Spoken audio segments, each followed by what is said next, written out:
In this example, we're going to focus on solving a linear equation with fractions.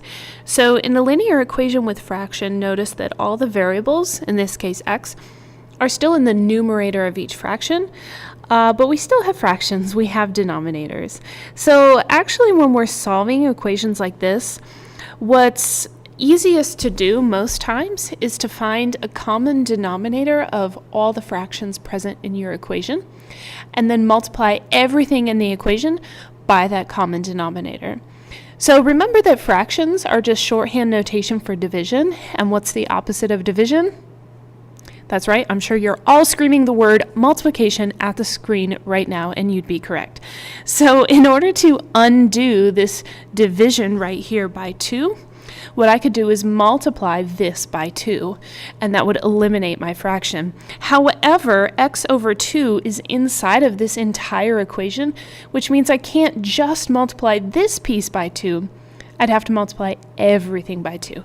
And that's the strategy that we're going to use. So, in order to solve this problem, the first thing that I'm going to do is find the common denominator.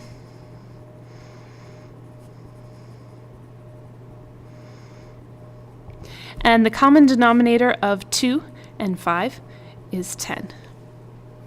So what I'm going to do is multiply the equation by 10, that common denominator right there, because it's going to eliminate every single fraction all in one step.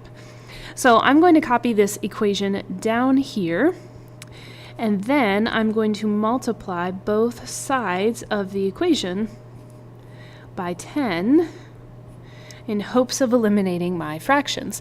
Now don't forget that we need to distribute this 10 to every term on the left and every term on the right.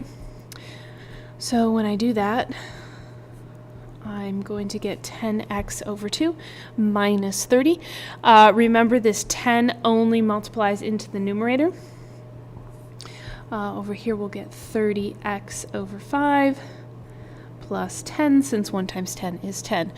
Okay, so we haven't quite gotten there yet, but we know that 2 divides into 10 evenly, giving me 5x. And 5 divides into 30 evenly, giving me 6. And I now have a linear equation without fractions, which is much easier to solve.